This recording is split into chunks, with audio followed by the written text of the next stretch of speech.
I went to the hospital, and this is the story of that. Basically, I didn't want to make any art when I got home, and I also just wanted to kind of process it.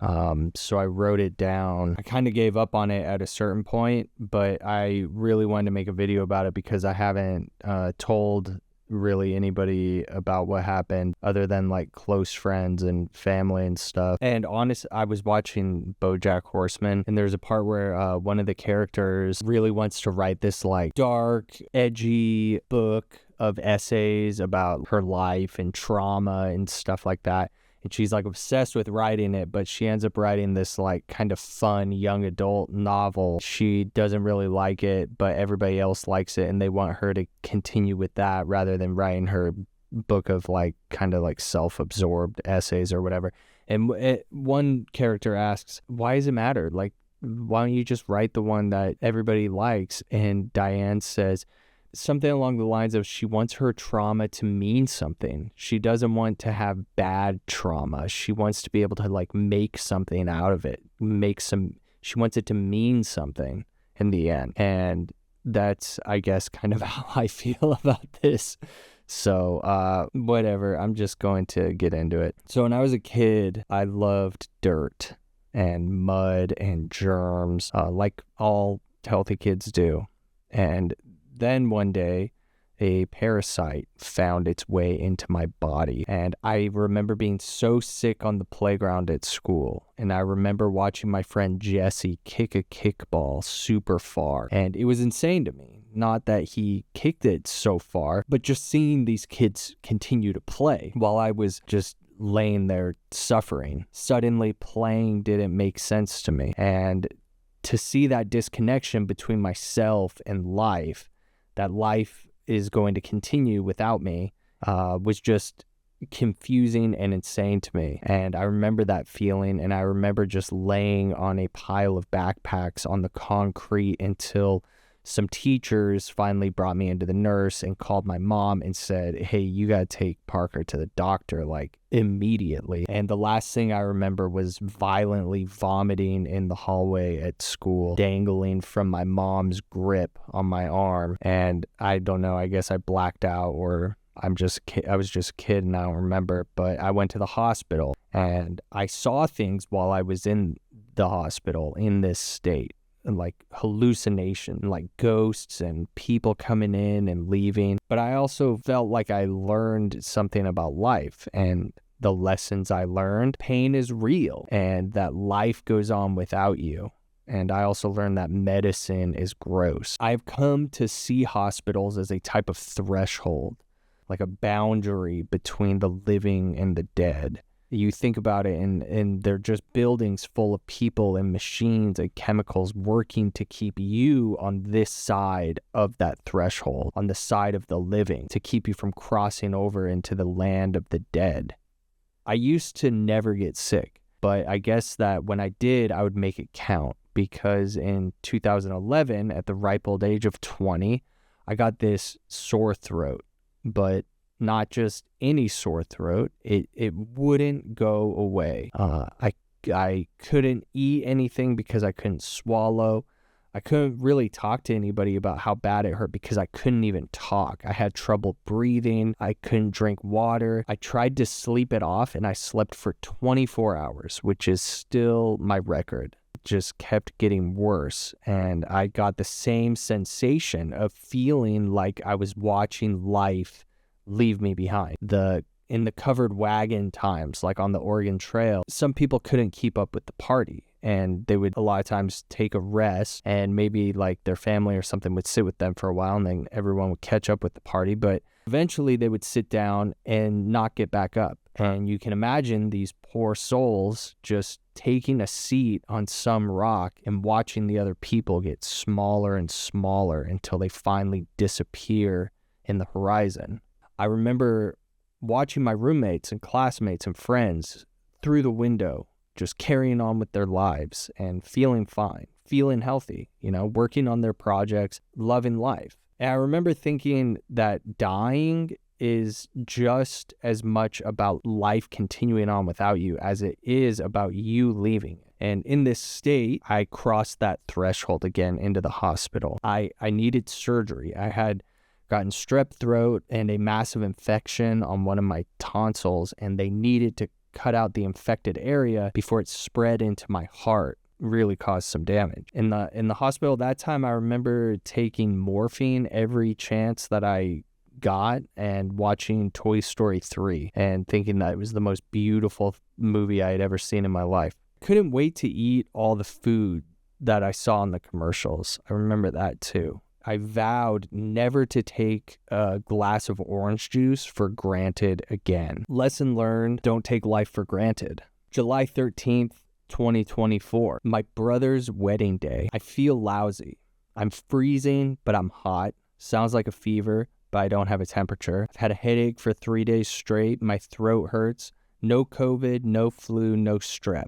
I took all the tests. I'm a groomsman in the wedding, and I got to do what I got to do to be there for my brother, the youngest born in the first of my siblings to be wed. I'm not going to miss it. So I go, and I stand where I'm supposed to stand, and I smile when I'm supposed to smile. And then in between all that, I go and find a place to sit and feel sick. I weekend at Bernie's my way through the wedding. July 14th, no improvement at all. I might even feel worse, but I can't even tell anymore. If I did feel a little bit better, it might not even make a difference. If I felt a little worse, it wouldn't make any difference. I decide that if I feel this way tomorrow, I'm going to the urgent care. Around 7:30 p.m., I try and eat some dinner, but then I feel like I'm having a heart attack. This can't be a heart attack though, right?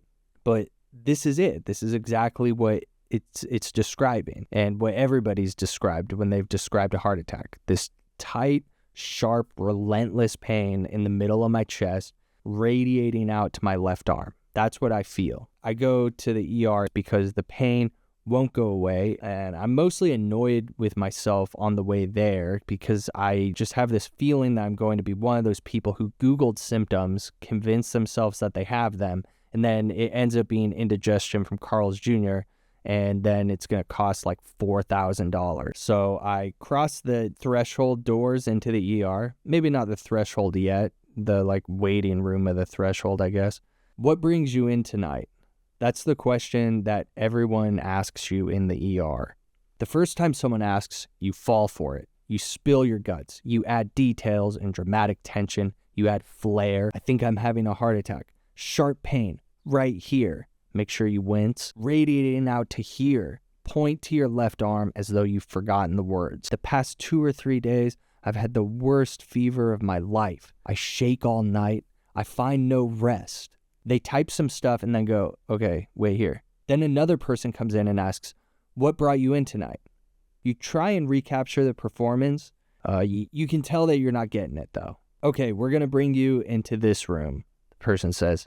Someone else, a new person, wheels you in a wheelchair and asks, so what brought you in tonight? But you're catching on. So you distill it down, blah, blah, blah, chest pain, bada bing, bada boom, ER.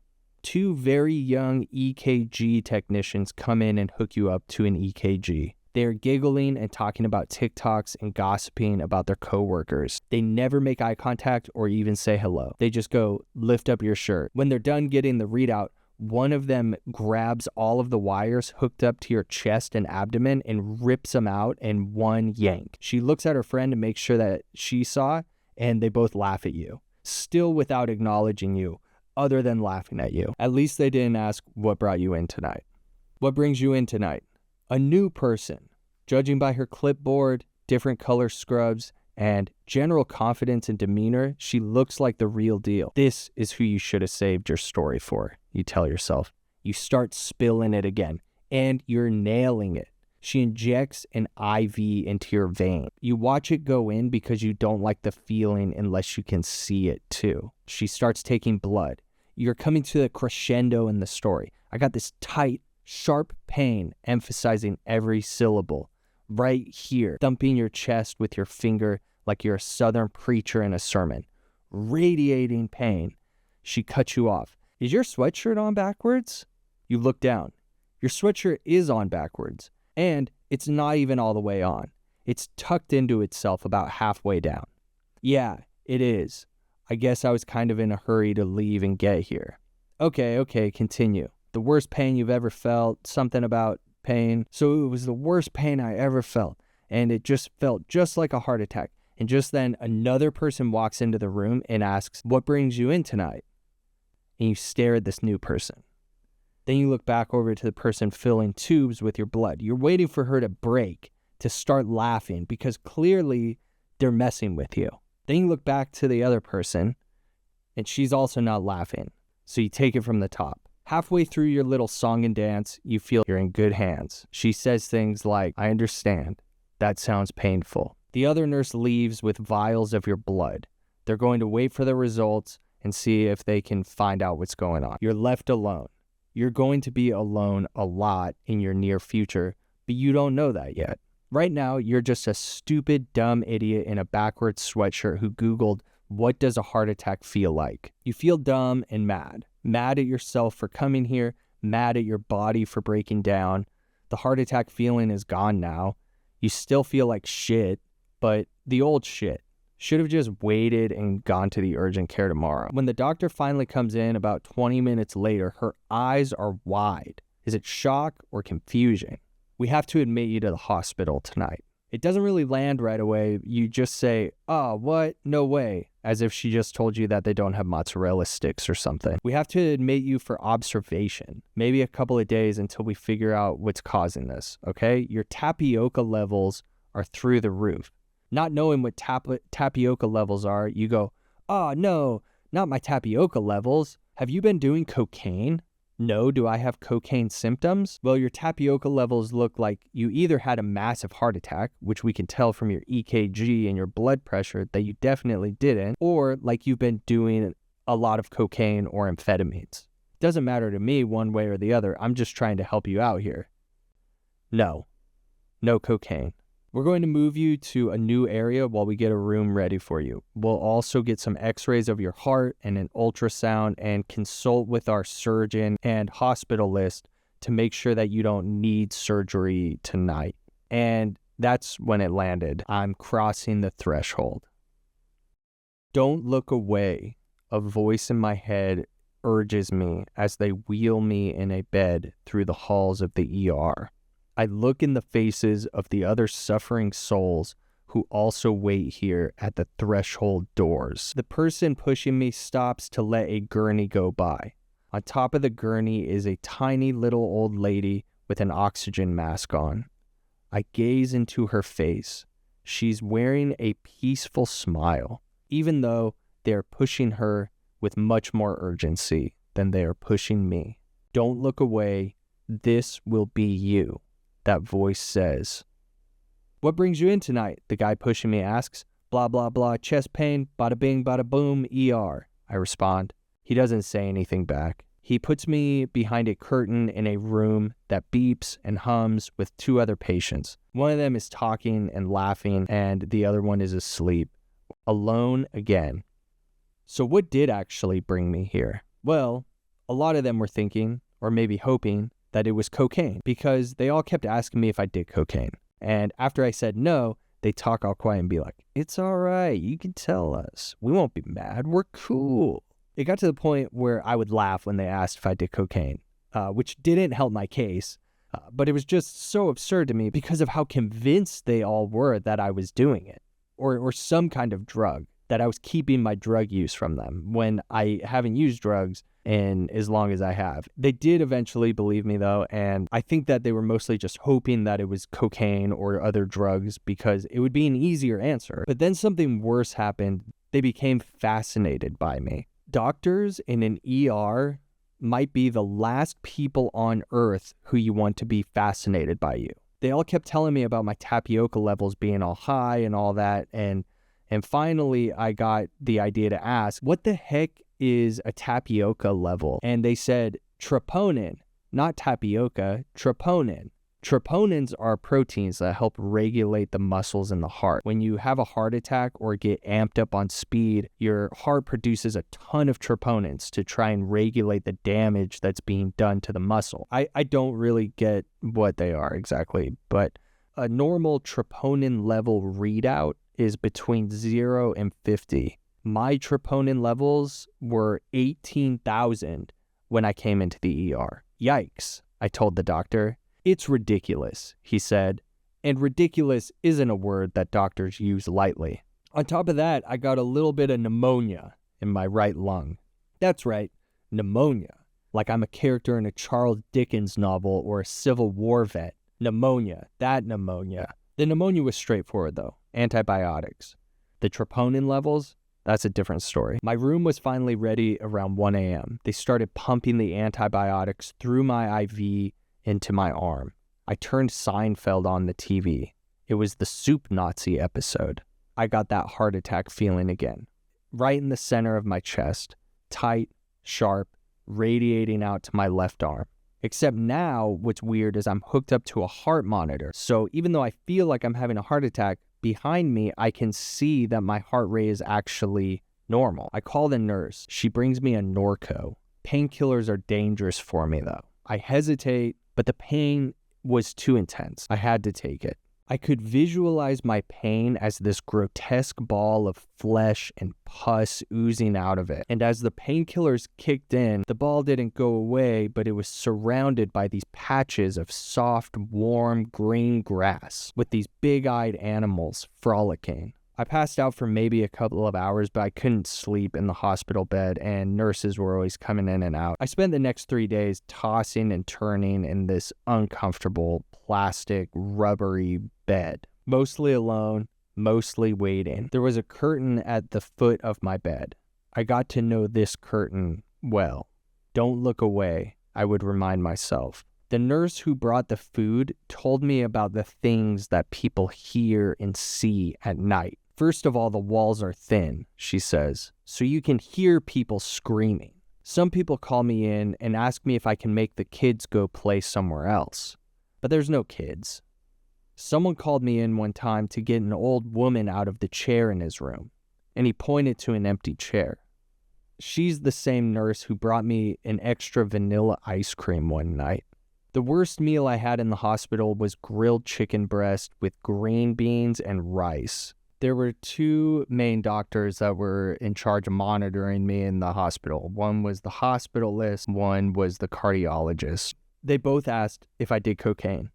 The first thing that the cardiologist wanted was a CT scan of my heart. I did this CT scan that uses what is called contrast. I don't know exactly what it does. I think it makes your heart show up more clear in the images, but the way that it works is that they pump this liquid through your IV, this chemical, and the chemical gives you this strong metallic taste in your mouth, and then it makes you feel like you peed your pants. It feels exactly like you peed your pants. It would be the most bizarre attraction at like a carnival or an amusement park, and I think that they should do it.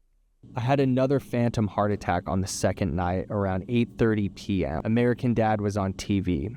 Tight pain in my chest, radiating out to my arm. The nurse on call this time was authorized to give me morphine, and she was really great. She reminded me to focus on my breathing while we waited for the morphine to come. I told her about my concerns with painkillers, so she gave me the lowest dose.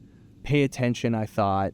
Don't look away. I stared at the curtain at the foot of my bed. My friend texted me to tell me that she was eating Oreos. I asked her if they were double stuffed. She said that they were. I asked if she was dipping them in milk. She said yes, she was. Oat milk. Any flavoring in that oat milk? I asked. No flavoring, but it's extra creamy. I said, that sounds delicious. Is it delicious? She said, it is.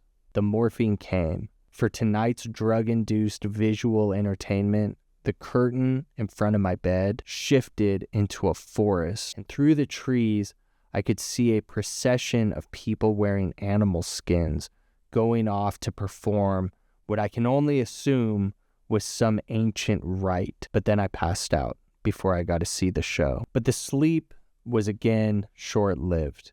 Tuesday was the day that I felt the worst. I felt alone. Even though every single day I was at the hospital, I had family who would come, and I had people that I could talk to on my phone, texting my friend about Oreos, but I still felt as bad as I did when I first went into the ER. And these phantom heart attack things were freaking me out. They scared me, and I felt like the doctors didn't really seem to understand them either. I also had to get a second CT scan on Tuesday, and this time it was to get an even clearer image of my heart so that the cardiologist could see my coronary arteries and rule out any diseases or issues related to that. But to do this type of scan, there's some extra steps. First, they had to give me some medication that slows my heart rate down. Then they had to install a thicker gauge IV into my arm, that liquid contrast stuff. They have to pump that stuff into my veins super quick to get a clear picture that shows the arteries of the heart. And they had already tried and failed to install a larger gauge IV the day before. So I spent the whole morning just looking at bloody holes in my arm and waiting for someone with a machine to come in and shove a thicker needle into my arm so that they could pump me full of fluid that makes me feel like I peed my pants. I also hadn't showered since Sunday, and I was really feeling like it. The nurse who told me about the ghost stories came in to change my bedding and my gown. She told me a trick about how to use the pillow to get more comfortable in the bed. I asked her about working at the hospital. She told me that she likes it, but she hates working at night because the nurses have to bring the people who die down to the morgue by themselves. We just wheel them down there and leave them in a gurney in the refrigerated room. It's not called the morgue, though. It's called the family viewing room. And it's creepy enough as it is, but it's really creepy at night when no one is down there. And when you open the door, you don't know how many other bodies will be in there already. It's hard to get used to because even though you know that you're likely to see a dead person when you open the door, you're never imagining that specific dead person in your head. They never look like you were anticipating them to. I said, I guess we're all trying to stay out of the family viewing room. She finished changing my bedding and helped me change my gown. She asked if I needed anything else. I said no, and I sat in the visitor's chair. Don't look away, I reminded myself. Pay attention.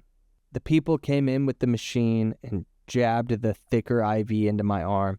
The nurse finally came in with a wheelchair and took me to the CT scan. He takes me down to a lower level of the hospital.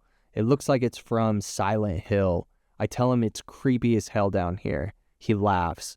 He wheels me into the room. There's 4 other nurses and technicians. They're all talking to me at once. They help me lay on the table, which is under this huge lit up half circle if you've ever seen a CT scan. One person is telling me about the procedure. We're going to start pumping the contrast fluid into your arm.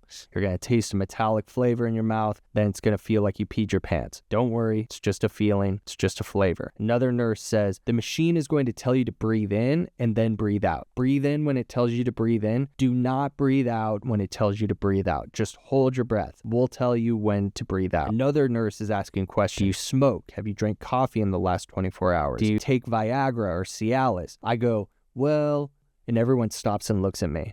I go, just kidding. No. They all start talking again. Another nurse is saying, I'm just going to take your blood pressure and temperature. The first technician starts telling me about the procedure. I'm not going to tell you when the contrast fluid is going to start flowing because I don't want you to tense up when that happens. We need your heart rate to stay low. Another nurse, we were going to give you nitroglycerin. This is to help dilate your heart so that we can see it more clearly. Just let it dissolve under your tongue. Don't suck on it. Don't chew it. Just let it dissolve. She pops the nitroglycerin under my tongue. The other nurses keep talking to me and asking questions. Do you do cocaine? Have you ever had a stroke? Seizure? I don't know if I'm supposed to talk while the nitroglycerin melts, so I just shake my head. Breathe slowly.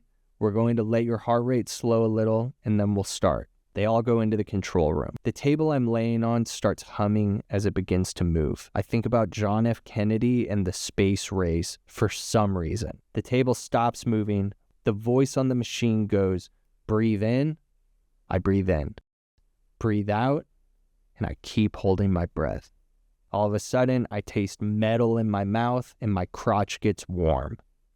About 1 million hours later, back in my hospital bed, while I'm eating some kind of slop, they tell me that the CT scan looks normal. There's no blockage or whatever causing my issue. This result rules out heart disease and some other things. This is when they tell me that it's myopericarditis, basically inflammation of the heart muscle and or the fluid surrounding the heart muscle. I got some kind of viral or bacterial infection. They don't know which one or where it came from or how I got it, but my heart just started protecting itself, basically. And this same virus and or bacteria also caused the pneumonia, which weakened my immune system and helped perpetuate my heart in being vigilant to protect itself. Why'd this happen? Because bad things just happen. That's why. Because nature is a real mean dame. That's why. That's what the doctor said. Not really. I made that up in my head. They kept me one more night in case I had a phantom attack again. The best meal I had in the hospital was pancakes. The pancakes themselves were terrible, but they gave me Smucker's maple syrup and a side of cinnamon apple slices. My dad was there for that meal. I also got a side of mandarin oranges with that meal, and I gave it to him, and we watched The Fresh Prince of Bel-Air. Very ironically, it was the episode where Carlton goes to the hospital because he took drugs. And I felt super uncomfortable knowing that I hadn't taken drugs, but I'm in the hospital, and all these doctors think that I was taking drugs. On Wednesday around 9 a.m., I was told I would be discharged. They just have to do the paperwork. I could leave as early as 2, but it'll probably be 4. Then finally at 6, they wheel me out across the threshold back into the land of the living. My dad picked me up, and we did the classic move of going directly from the cardiology ward of the hospital to Carl's Jr. to get a bacon cheeseburger. I took a very long shower when I got home, and I went into my room and looked around. All of my books, paintings, guitar, dirty laundry, right where I had left it. I have never felt more alienated from my life than I did in that moment. Lessons learned. I don't really know. I actually started writing this to figure that out, to find some kind of meaning behind it all. There might not be any meaning, and maybe not everything needs a lesson. And in fact, sometimes searching for meaning is what is driving you crazy, because the truth is, everything is just happening. There's bad luck in the world. No one knows what's going on.